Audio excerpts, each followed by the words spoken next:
Bismillahirrahmanirrahim. Assalamualaikum warahmatullahi wabarakatuh. Baik, pada kali ini saya akan membahas mengenai pemahaman fasies batuan karbonat.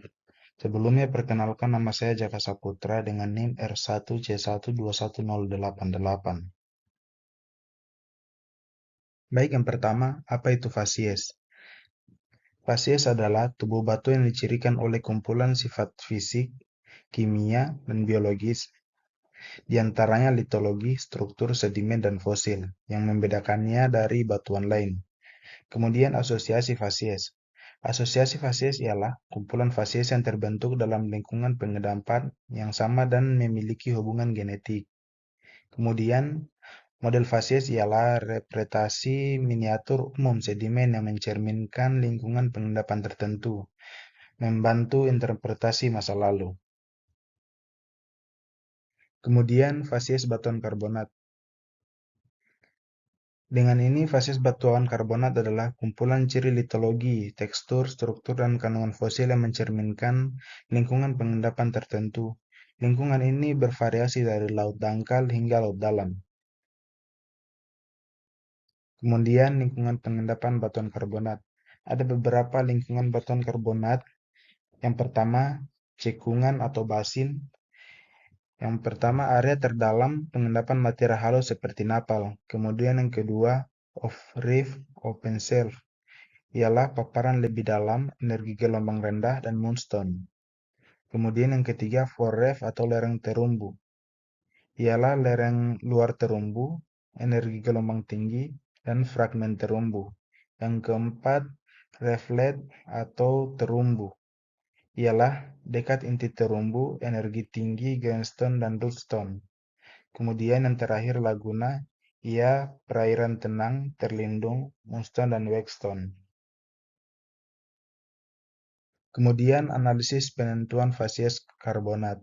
Penentuan fasies karbonat memerlukan analisis gabungan data lapangan, log sumur, dan interpretasi lingkungan pengendapan. Yang pertama, analisis lapangan. Kedua, interpretasi lingkungan. Ketiga, data log sumur dan karakterisasi fosil.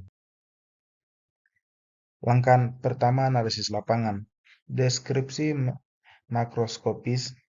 Amati warna, ukuran butir, struktur, tekstur, komposisi, dan fosil secara visual.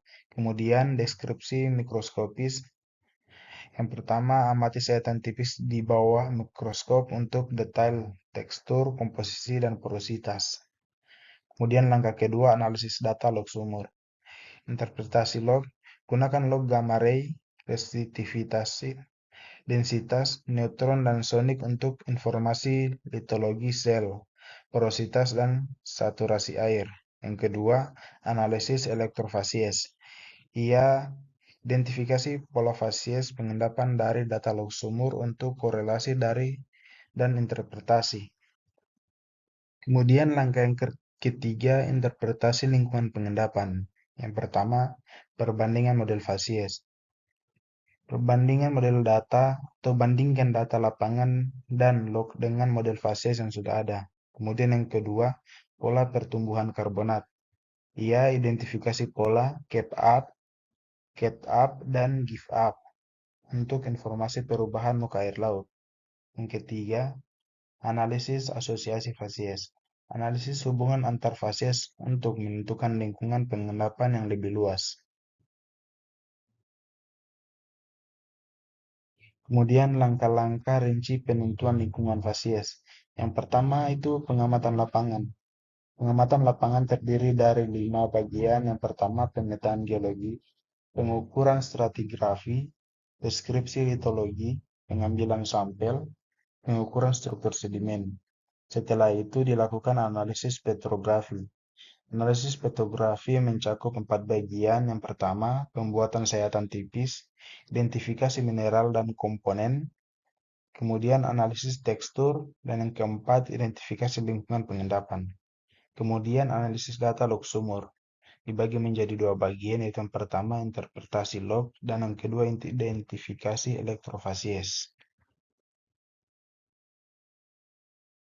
Dan kesimpulan dari pembahasan di atas, penentuan fases batuan karbonat adalah proses komprehensif yang menggabungkan data lapangan, laboratorium, dan sumur untuk memahami lingkungan pengendapan purba. Terima kasih, saya kira ini yang bisa dapat saya sampaikan. Lebih dan kurang mohon dimaafkan.